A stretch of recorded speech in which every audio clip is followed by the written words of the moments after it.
The first step each year is determining the educational plan and budget.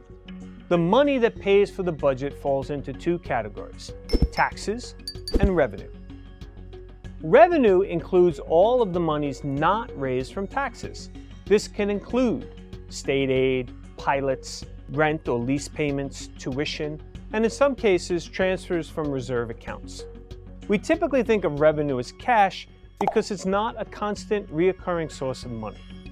The rest of the budget is collected through taxes. So it's important to realize that the year-to-year tax levy increase may or may not be what the homeowner's tax bill increases every year. There are a variety of variables and calculations that take place before a homeowner's tax bill is created.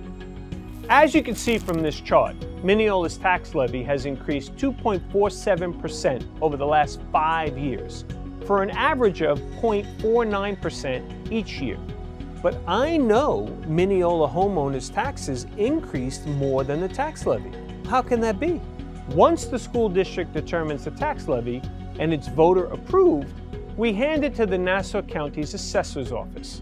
But how do they determine how much of the pie each person or business will pay? Collecting taxes begins with determining how much each class will pay. The county divides taxpayers into 4 groups or classes. Class 1 is homeowners. Class 2 are rental units and co-ops. Class 3 are utilities. And Class 4 are businesses. Every year, the assessor determines what percentage of the pie each class will pay. This is called the adjusted base proportion. This example is from the 2018-2019 school year. So now that we've calculated how much Class 1 needs to pay, $45,140,419, and we know how many homes there are in the Mineola School District, 6,336, well, shouldn't it be simple math? Just divide those two and we get $7,124. So every home pays $7,124. Easy peasy. But it doesn't work that simply. Not every home is the same. Some houses are bigger, some are smaller. Some are on different sized properties.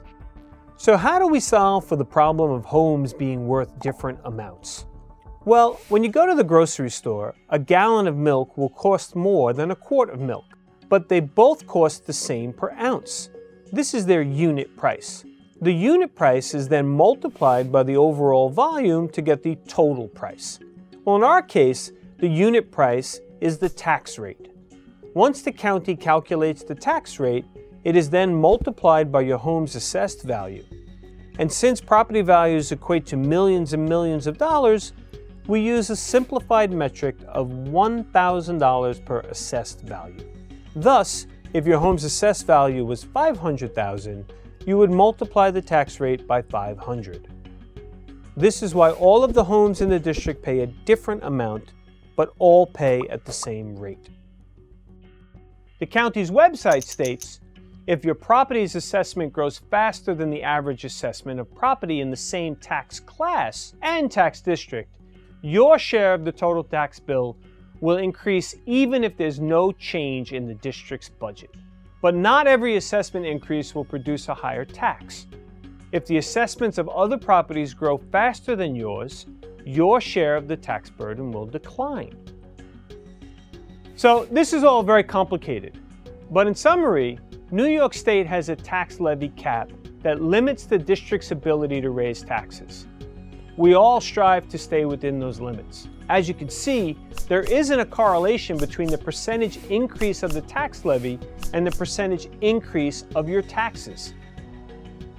That was evident when Mineola had a negative tax levy and the taxes for some people still went up. There are many variables set by the county, not the school district, that affect your taxes.